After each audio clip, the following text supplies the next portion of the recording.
ওয়ার্ডের তৃণমূল কংগ্রেস মনোনীত প্রার্থী শ্রী স্বপন বিশ্বাস মহোদয়ের সমর্থনে আজকের এই রাজনৈতিক পথসভা। বক্তারা এখানে বক্তব্য রাখছেন আমাদের দলের পক্ষে, সুষ্ঠু নির্বাচনের পক্ষে। প্রার্থী স্বয়ং উপস্থিত আছেন স্বপনদা, যার সার্টিফিকেট দীর্ঘ নির্বাচনে আপনারাই দিয়ে এসেছেন। দলের পক্ষ থেকে বলার কিছু নেই, পুনর্নির্বাচিত হওয়ার কিছু সময়ের অপেক্ষা। জেলা পরিষদের কর্মাধ্যক্ষ, মেমারি 2 নম্বর ব্লকের সভাপতি, জেলা তৃণমূল কংগ্রেসের অন্যতম বরিষ্ঠ নেতা শেখ মোহাম্মদ ইসমাইল সাহেব বলছিলেন, নির্বাচনে উপস্থিত হয়েছেন।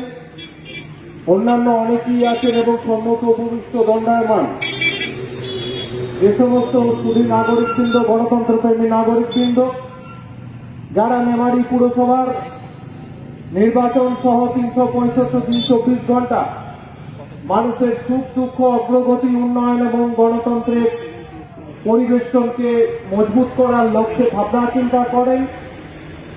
এই মাইকের আওয়াজ যতদূর যায়, তার বাইরেও সমস্ত পৌর এলাকার সুসভ্য নাগরিকবৃন্দ, টোটো চালক, ভ্যান চালক, রিক্সা চালক, হকার বন্ধু, ফুটপাথের ব্যবসাদার, প্রতিষ্ঠিত ব্যবসাদার থেকে শুরু করে বিভিন্ন পেশায় সংযুক্ত মানুষজন, চাকুরিজীবী, তরুণ থেকে প্রৌঢ়, সর্বত্র যথাযোগ্য সম্মান প্রদান করছি তৃণমূল কংগ্রেস দলের পক্ষ থেকে।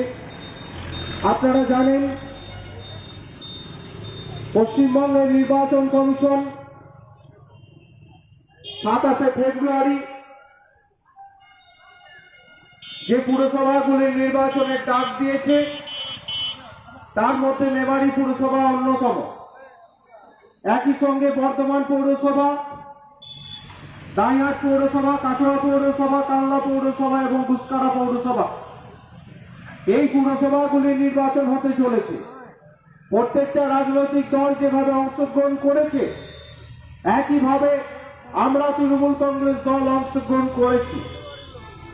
এটাই প্রথমে প্রমাণ করে দেয় যে পশ্চিমবাংলার মাটিতে গণতান্ত্রিক পরিবেশ আছে। কারণ 2021 সালের নির্বাচনে যে সন্ত্রাস, যে লুণ্ঠন চালানোর চেষ্টা হয়েছিল, যে ভয়ের পরিবেশকে তৈরি করা হয়েছিল, সেটাকে বাংলার মানুষ কাটিয়ে উঠেছেন তাদের নিজস্ব ভঙ্গিমায়। বাংলাকে তারা রক্ষা করতে পেরেছেন। পরবর্তী সময়ে রাজ্য সরকার অধীনস্থ লোকাল বডিজ নির্বাচনে পৌরসভাগুলিতে এই নির্বাচন সংগঠিত হতে চলেছে। পশ্চিমবাংলার মাটি গণতন্ত্রের পীঠস্থান এবং এই রাজনীতির রণাঙ্গনে আমরা সবাই গণতান্ত্রিক পরিবেশে নির্বাচন অংশগ্রহণ করেছি। গণতান্ত্রিক পদ্ধতিতে নির্বাচন হবে, পৌরসভার উন্নয়নের প্রশ্নে নির্বাচন হবে। শুধু গণতন্ত্রপ্রেমী মানুষ, আপনারা ভাবনা চিন্তা করবেন, সুসভ্য নাগরিক, সুশীল সমাজ থেকে শুরু করে ছাত্র, যুব, মহিলা, সর্বপেশায় সংযুক্ত মানুষজন, আপনারা ভাবনা চিন্তা করবেন যে কোন দলের প্রার্থীকে নির্বাচিত করা যায়। সিদ্ধান্ত আপনাদের ওপর আমরা ছেড়ে দিয়েছি। বরাবরই আমরা মানুষের ওপর আস্থাশীল। মানুষ যখন যা সিদ্ধান্ত জানিয়েছে, আমরা মাথা পেতে মেনে নিয়েছি। ইসমাইলদা বলছিলেন 2006 সালের নির্বাচনের কথা। আমাদের পরাজয়, সাংগঠনিকভাবে আমরা পিছিয়ে পড়েছি, সিপিএমের আক্রমণের বিরুদ্ধে প্রতিবাদ গড়ে তুলতে পারিনি। নির্বাচনের পরাজয় আমরা মেনে নিয়েছি। 2001 সালের বিধানসভা নির্বাচন, সেই নির্বাচনের পরাজয় মেনে নিয়েছি। 2003 সালে প্রবল সন্ত্রাসকে উপেক্ষা করে তৃণমূল কংগ্রেস নির্বাচনে অংশগ্রহণ করেছিল পঞ্চায়েতের ক্ষেত্রে, সেখানেও আমাদের জয় পরাজয় ঘটেছিল, মেনে নিয়েছি। আবার 2019 সালে পশ্চিমবাংলার বুকে কিছু মানুষকে ভুল বুঝিয়ে, হিন্দুত্বের দোহাই দিয়ে, মানুষে মানুষে অস্পৃশ্যতা, ভেদাভেদ তৈরি করে আপনারা যে নির্বাচনের মুখোমুখি হয়েছিলেন লোকসভায়, সেখানেও যে জয় পরাজয়, সেটাকে আমরা মেনে নিয়েছি। কিন্তু আপনাদেরকেও মেনে নিতে হবে, 21 সালের বিধানসভা নির্বাচনে বাংলার 50% কাছাকাছি মানুষ একটা নির্দিষ্ট চিহ্ন, একটা রাজনৈতিক দলের উপর সমর্থন রেখেছে। সেই রাজনৈতিক দলের প্রার্থী স্বপন বিষয়ী, তাই স্বপন বিষয়ী আগামী দিনে জোড়াফুল চিহ্নে বিপুল ভোটে নির্বাচিত হবে এবং মেমারি পৌরসভার 16টি আসন তৃণমূল কংগ্রেস জিতবে, এই আশা আমরা রাখতে চাই। নির্বাচনে অংশগ্রহণ করতে গেলে শুধুমাত্র নমিনেশন নিয়ে দলের প্রতীকে মনোনয়ন দিলেই হয় না, আপনাদেরকে বলতে হয় আপনাদের উন্নয়নের কথা, আপনাদেরকে বলতে হবে আপনাদের আগামী দিনের কর্ম পরিকল্পনার কথা। আমরা তৃণমূল কংগ্রেস দল 2011 সাল থেকে এখনো পর্যন্ত 2022 সালে আমরা অতিক্রম সবে পদার্পণ করেছি। আমরা আমাদের উন্নয়নের খতিয়ান 10 বছরের ইতিহাস আমরা তুলে ধরতে পারছি, কিন্তু এই মেমারি পৌরসভা এলাকা, এই মেমারি এলাকা বাম সন্ত্রাসের রাজনৈতিক ঘাঁটি ছিল, এই কথা আপনাদের সকলের জানা। সেই সমস্ত হারমারদের কথা বলে আজকের এই সভার পবিত্রতা নষ্ট করতে চাই না। সেদিনের সন্ত্রাসের কথা আপনাদের সকলের জানা। তাই যে সমস্ত রাজনৈতিক দল মানুষের দরজায় যাচ্ছেন ভোট চাইতে, তারা শুধু ভোট চাইছেন, চাওয়ার অর্থ কি? যে জিনিস চেয়ে নেওয়া হয় সেই জিনিস আর ফেরত হয় না। আর মমতা বন্দ্যোপাধ্যায় 2011 সালে বিধানসভা নির্বাচনকে সামনে রেখে বাংলার মানুষের কাছে কি কথা বললেন? ভিক্ষা নয় চাইছি নিন, শোধ করবার সুযোগ দিন, অর্থাৎ আপনারা একটা করে ভোট আমাদেরকে ঋণ হিসেবে দিন, আমরা নির্দিষ্ট সময় যদি শোধ না করতে পারি আপনারা আমাদেরকে পরবর্তী সময় আর ভোট দেবেন না। আপনারা দেখেছেন ৭৭ সালে এই পশ্চিম বাংলার বুকে কংগ্রেস সরকারের পতন হওয়ার পর দীর্ঘ 34 বছর ধরে সিপিএম সরকার রাজত্ব চালিয়েছে। তারপর তারা এখন যে পৌর ভোটে বা বিধানসভা ভোটের লোকসভা ভোটের মুখোমুখি হচ্ছে, তারা উন্নয়নের প্রশ্নে মানুষের কাছে দাঁড়াতে পারছে না। 35 বছরের রাজনীতির ইতিহাসে উন্নয়নের খতিয়ান তুলে ধরতে তারা ব্যর্থ হচ্ছে। মানুষ ঘৃণা ভরে তাদের দিকে তাকাচ্ছে। আবার সেই সন্ত্রাসের রক্ত রঞ্জিত পতাকা নিয়ে তারা বেরোচ্ছে রাতের অন্ধকারে, ভয়ে গায়ে কাঁটা দিচ্ছে। সেই ভয়াবহ দিনগুলির কথা মানুষের মনে পড়ে যাচ্ছে।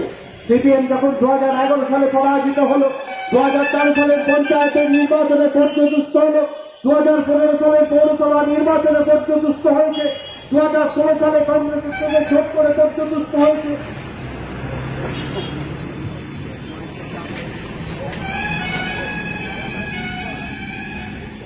তখন তারা তাদের স্ট্র্যাটেজি বদল করেছে।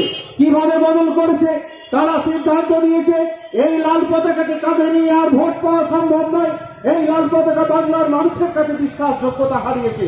তাই চলো দিল্লি থেকে আমরা পদ্ম ফুলের পতাকা নিয়ে আসি, নতুন করে হিন্দুত্বের ধ্বজা ধরে আমরা এখানে বিজেপিকে পিছন থেকে প্রতিষ্ঠা করার স্বপ্ন এবং শপথ নিই। তারা বুথে বুথে বেরিয়েছে। আন্দোলনে বলুন তো, দীর্ঘদিন ধরে পশ্চিম বাংলার বুকে যে রাজনৈতিক দলের কোনো অস্তিত্ব ছিল না, একটা পতাকা ছিল না, একটা দেয়াল লিখন ছিল না, একটা পার্টি অফিস ছিল না, রাতারাতি পাড়ার মোড়ে মোড়ে জয় শ্রীরাম ধ্বনি দিয়ে আর তরবারির ভদ্রস্থ মহিলাদেরকে কটূক্তি করতে কারা? এই বামপন্থী বিজেপি সেজে তাই কটূক্তি করেছে। এটা আপনাদের সকলের জানা উচিত। 14 সালের নির্বাচন আপনারা দেখেছেন, জয় পরাজয় কি হয়েছে। 19 সালের নির্বাচনে পরাজয় হয়েছে, কিন্তু উন্নয়নের প্রশ্নে ভোট চাইতে এসেছি। বলুন, 2014 সাল থেকে 2022 সাল পর্যন্ত কেন্দ্রের নরেন্দ্র মোদীর নেতৃত্বে একক সংখ্যাগরিষ্ঠতা সাম্প্রদায়িক বিজেপি সরকার চলছে। দেশবাসী সমর্থন জানিয়েছেন, আমরা রায় মাথা পেতে নিয়েছি। কিন্তু গণতান্ত্রিক পরিমণ্ডলে কিছু কথা বলতেই হয়। যারা বিজেপি করেছেন, যারা এই পৌর ভোটে বিজেপির প্রার্থী হয়েছেন, তাদের কাছে প্রশ্ন করুন। তারা যখন প্রচারে বেরোচ্ছে 2014 সাল থেকে 2022 সাল পর্যন্ত এই দীর্ঘ 8 বছর সময়ের কাছাকাছি আপনাদের জানা উচিত একটা উন্নয়নের প্রকল্প বলতে পারবেন না। নরেন্দ্র মোদী কি করেছেন? দিনের পর দিন পেট্রোপণ্যের দাম বাড়িয়েছেন। সাধারণ মানুষের মধ্যবিত্তের হেফেলে দাম পড়ে গেছে, সংসার যাপন করতে পারছে না। রান্নার গ্যাসের দাম বেড়েছে। একের পর এক দেশীয় কোম্পানি সেগুলোকে বিলগ্নীকরণ করা হয়েছে। দেশের মানুষের ক্ষতি করে দেওয়া হচ্ছে। কৃষকদের বিরুদ্ধে বিল আনা হয়েছে। হসপিটালে চিকিৎসার তারা কোনো উন্নয়নের কথা বলেনি। ভারতবর্ষের ছাত্রছাত্রীদের শিক্ষা খাতে বরাদ্দ কত নরেন্দ্র মোদী বলতে পারছে না। স্বাস্থ্য খাতে বরাদ্দ কত বলতে পারছে না। কেন্দ্রীয় বিদ্যুৎ প্রকল্পগুলি কোথায় তার কথা বলতে পারছে না। কোল কন্ট্রোলের কি বিন্যাস হয়েছে সে কথা তারা বলতে পারছে না। তাদের বিদেশ নীতি তারা জানে না। ভারতবর্ষকে নতুন আর্থিক দিশা দেখানোর স্বপ্ন দেখিয়ে এখানে নোটবন্দি করে সারা দেশে কোটি কোটি টাকা তারা কেলেঙ্কারি করেছে, এ কথা আপনাদের সকলকে জানা। আর কোন প্রদেশে যদি কোনো বিরোধী রাজনৈতিক দল তাদের বিরোধিতা করে সভা সমিতি করেছে, নির্বাচন লড়েছে, কংগ্রেস থেকে অন্যান্য ছোট রাজনৈতিক দল তৃণমূল কংগ্রেস পর্যন্ত ধরে ধরে ইডি সিবিআইকে কেস দিয়েছে এবং জেল খাটিয়েছে, এভাবে গণতন্ত্রকে রক্ষা করা যায় না। এই ভারতবর্ষের ধর্মনিরপেক্ষতার গরিমা, মহাত্মা গান্ধীজি ডক্টর বি.আর. আম্বেদকরের প্রতিষ্ঠিত গরিমা, এই ভারতবর্ষের বৈচিত্র্যের মধ্যে ঐক্য ধ্বংস করেছে কে? এই বিজেপি আবারকে। তাই মেমারি পৌর নির্বাচনে তাদের ভোট চাওয়ার অধিকার নেই। আপনারা রাস্তাঘাটের উন্নয়ন করেছেন কে? মমতা বন্দ্যোপাধ্যায় আবারকে। কি বলেছিলেন দিদি? যে ভিক্ষা নয় চাইছি ঋণ, শোধ করবার সুযোগ দিন। একটা ভোট দিয়েছেন 2011 সালে, কন্যাশ্রী দিয়ে আপনাকে শোধ করা হয়েছে সেই ঋণ। একটা ভোট দিয়েছেন, আপনার বাড়ির সন্তানটা সবুজ সাথী সাইকেলে করে স্কুল কলেজে যায়, অর্থাৎ আমরা ঋণ শোধ করতে পেরেছি। আবার ভোট দিয়েছেন স্বাস্থ্যসাথী প্রকল্পে, আপনার পরিবারকে 5 লক্ষ টাকার ক্যাশলেসের ব্যবস্থা কে করেছেন? মমতা বন্দ্যোপাধ্যায়। একটা জিনিস জেনে রাখবেন, এই সমস্ত এই সমস্ত রাজ্য সরকারি পরিষেবাগুলো শুধুমাত্র তৃণমূল কংগ্রেস দল তাদের কর্মীরা ভোগ করে এমনটা নয়। যারা আমাদের 21 সালে বিজেপি করেছেন, নেত্রীর গায়ে কালি ছিটিয়েছেন, নেত্রীকে ঘিরে জয় শ্রীরাম বলেছেন, পাড়ায় তৃণমূল কংগ্রেস কর্মীদের ওপর অত্যাচার করেছেন, পাড়ার পার্টি অফিস ভাঙচুর করেছেন, তারা এই প্রকল্পের সুবিধা পেয়েছেন। দুয়ারে সরকার প্রকল্প সরকারকে আরো সহজলভ্য এবং হচ্ছে যে আপনার কাছাকাছি করে দেওয়ার জন্য দিদি এই দুয়ারে সরকার প্রকল্প করেছে। এই দুয়ারে সরকারের প্রকল্পে সাধারণ নাগরিকদের সাথে সাথে সেই সমস্ত সিপিএম, সেই সমস্ত বিজেপি কংগ্রেস সকাল থেকে সন্ধ্যে পর্যন্ত যারা তৃণমূল কংগ্রেস ও তার দলের নেতৃত্বে বাধ্যবাধ্য করে ছাড়ে, তারা দুয়ারে সরকারের লাইন নিয়ে সুবিধা নিয়েছেন, একথা আপনাদের সকলের জানা। ইসমাইলদা দীর্ঘ বক্তৃতায় অনেক কথা বলেছেন, তাই আমরা বলবো যারা আপনাদের জন্য নাগরিক দায়িত্ব পালন করেনি তাদের জন্য একটিও ভোট নয়। কেন তৃণমূল কংগ্রেসের জোড়া ফুল চিহ্নের সব ভোট পাবে? কারণ মানুষ ভোট চায় সুস্থ নাগরিক পরিষেবার জন্য, উন্নয়নের জন্য। আপনার বাড়ির পাশে ঢালাই রাস্তা করেছে কে? এই তৃণমূল আবারকে। আপনার পাড়ার উপস্বাস্থ্য কেন্দ্র তৈরি করে দিল কে? এই তৃণমূল কংগ্রেস আবারকে। তাই তৃণমূল প্রার্থী সবের বিষয়কে জোড়া ফুল চিহ্নে ভোট দিয়ে বিপুল ভোটে জয়যুক্ত করার অঙ্গীকার আপনাদেরকে দিতে হবে। দিকে দিকে মুসলিম পাকা রাস্তা নির্মাণ করলো কে? মমতা বন্দ্যোপাধ্যায় আবারকে। অসংগঠিত শ্রমিকদের জন্য বিভিন্ন প্রকল্পের সুবিধা দিল কে? মমতা বন্দ্যোপাধ্যায় আবারকে। কন্যাশ্রীর আওতার বাইরে থাকা বিভিন্ন বিবাহযোগ্য কন্যার বিয়ের বন্দোবস্ত করার জন্য 25,000 টাকার রূপশ্রী প্রকল্পে বরাদ্দ করলো কে? এই মমতা বন্দ্যোপাধ্যায় আবারকে। আর আপনি মেমারে পেরিয়ে বর্ধমান হসপিটাল যাবেন, সেই বর্ধমান হসপিটালে দুরারোগ্যব্যাধিতে আক্রান্ত শিশুদের চিকিৎসার জন্য এজেন্সি ইউনিট করেছেন কে? এই মমতা বন্দ্যোপাধ্যায় করেছে। ক্যান্সার ইউনিট প্রতিস্থাপন বর্তমান হসপিটালে কে করেছেন? মমতা বন্দ্যোপাধ্যায় সরকার করেছেন। বিনামূল্যে কিডনি রোগীদের ডায়ালিসিসের ব্যবস্থা কে করেছেন? মমতা বন্দ্যোপাধ্যায় করেছেন। আর ভেবে দেখুন, সিপিএম এর আমলে একটা রেশন কার্ডের জন্য ফর্ম ফিল আপ করতে গেলে স্থানীয় কমরেডের পায়ে পড়তে হতো, তার চিঠি নিয়ে যেতে হতো আপনাকে ফুড অফিস। বিডি অফিস যেতে গেলে সিপিএম কমরেডের ফোন লাগতো, আর নইলে আপনার বিডি অফিসে ঢোকা নিষিদ্ধ ছিল। যখন আপনার একটা রেশন কার্ড থেকে মোবাইল ফোন হারিয়ে যাওয়ার মতো ঘটনায় সামান্য থানায় জিডি করতে গেলে লোকাল কমিটির সেক্রেটারি থেকে মেম্বারদের পায়ে ধরে নমস্কার দিয়ে থানায় ঢুকতে হতো। আর মমতা বন্দ্যোপাধ্যায় এমন প্রশাসন এনেছে, নিরপেক্ষ প্রশাসন, যে প্রশাসনে কোনো আমাদের অতি উৎসাহী কর্মী যদি কোনো অন্যায় করে ফেলে তার বিরুদ্ধে পুলিশ আমাদেরকে না জানিয়ে ব্যবস্থা নেয়। তার জন্যই বাংলার মানুষ তৃতীয়বারের জন্য মমতা বন্দ্যোপাধ্যায় সরকারকে সমর্থন করে বাংলার বুকে তৃণমূল কংগ্রেসের শক্ত ঘাঁটি তৈরি করে দিয়েছেন। বিজেপি বুঝে নিয়েছে, যারা লোকসভা ভোটকে সামনে রেখে অমিত শাহ, নরেন্দ্র মোদী এই বাংলার বুকে 100টার কাছাকাছি সভা করেছিল, আর বাংলার সংস্কৃতির পরিপন্থী, ভারতবর্ষের সংস্কৃতির পরিপন্থী মাতৃশক্তির অসম্মান করার জন্য বাংলার মহিলা মুখ্যমন্ত্রী মমতা বন্দ্যোপাধ্যায় আমাদের জনগণ মন অধিনায়িকা, তাকে কি বলেছেন? দিদি ও দিদি বলে পাড়ার রক্তের মতো কটূক্তি করেছেন এই প্রধানমন্ত্রী। আমাদের রক্ত গরম হয়েছিল কিন্তু সংযত ছিলাম।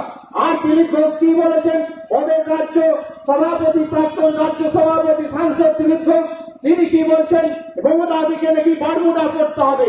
তাই বাংলার মানুষ, এমনকি বিজেপি যারা করেন তাদের পরিবারের মহিলা পর্যন্ত সেই পদ্মফুল চিহ্নের সমর্থন করেননি, তারা জোড়াফুলকে ভোট দিয়েছেন।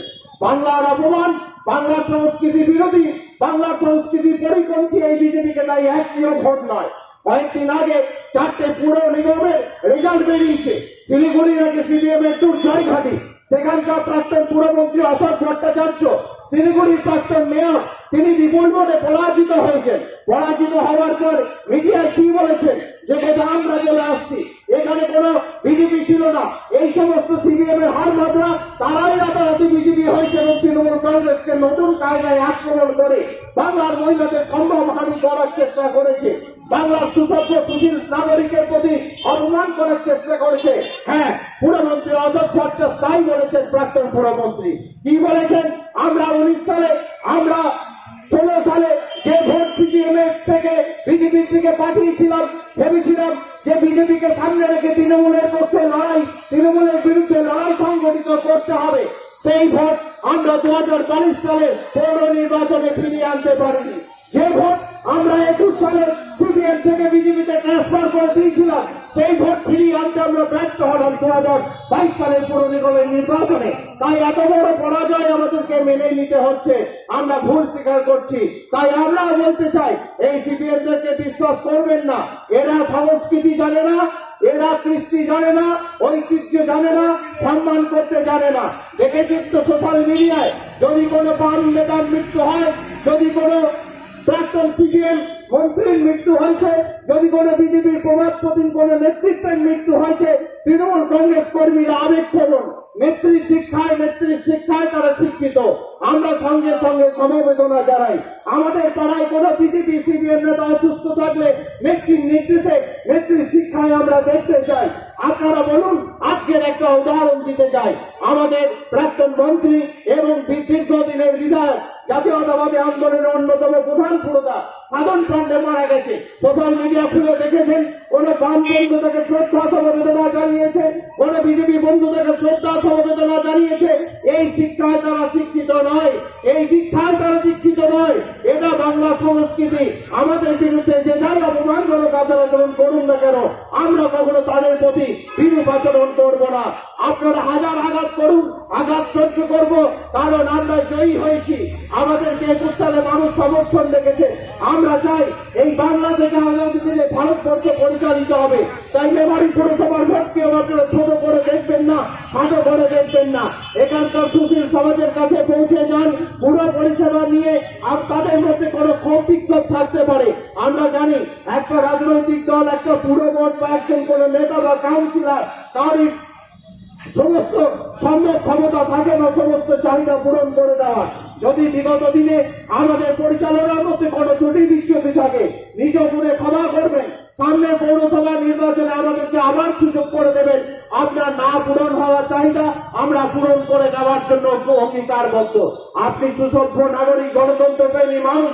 সংক্ষিপ্তভাবে আরেকটা কথা বলতে চাই, আপনার পরিবার যে কন্যাশ্রীর সুযোগ পেয়েছে, আপনার পরিবার যে রূপশ্রীর সুযোগ পেয়েছে, আপনার বাড়ির প্রসূতি যে বিনামূল্যে অ্যাম্বুলেন্সের সুযোগ পেয়েছে, সেই সুযোগ কি আপনি চান না? উত্তরপ্রদেশ, রাজস্থান, মধ্যপ্রদেশ সহ সারা ভারতবর্ষের নাগরিক সমাজ চান। যদি তাই পেতে হয়, তাহলে পৌরসভায় সকল বিষয়ের মতো প্রার্থীদেরকে জোড়াফুল চিহ্নে ভোট দিতে হবে। এখানে ভোট দেবেন, নেত্রীর হাত শক্তিশালী হবে। আর বাংলার বাড়ি দুর্জয় ঘাঁটি ওই দুর্বৃত্ত রাজ বুঝে নেবে, দিল্লির বিজেপির আসন টালমাটাল হয়ে যাবে। সারা ভারতবর্ষ একদিন তৃণমূলময় হবে। আপনারা দেখেছেন ত্রিপুরায় আমরা লড়াই করেছি, জয় পরাজয় রাজনীতির অঙ্গ আগেই বলেছি। গোয়ার নির্বাচনের মুখোমুখি, উত্তরপ্রদেশের নির্বাচনের নেত্রী গেছিলেন সমাজবাদী পার্টিকে সাপোর্ট করতে। এভাবেই বিজেপি বিরোধী শক্তি ভারতবর্ষের পক্ষে প্রতিষ্ঠিত হবে এবং মমতা বন্দ্যোপাধ্যায় তাকে সমর্থন করবে। তাই মমতা বন্দ্যোপাধ্যায় মনোনীত প্রার্থী সাধারণ বিষয়কে জোড়াফুল চিহ্নে ভোট দেওয়ার জন্য বৃহত্তর ভারতবর্ষ, গণতান্ত্রিক ভারতবর্ষ এবং ধর্মনিরপেক্ষ ভারতবর্ষের সংবিধানকে অটুট রাখার জন্য, সুরক্ষিত রাখার জন্য সকল বিষয়ের মতো প্রার্থীদেরকে জোড়াফুল চিহ্নে ভোট দিতে হবে। নমস্কার, জয় হিন্দ। বন্দে মাতরম, তৃণমূল যুব কংগ্রেস জিন্দাবাদ, মমতা ব্যানার্জি জিন্দাবাদ, অভিষেক ব্যানার্জি জিন্দাবাদ।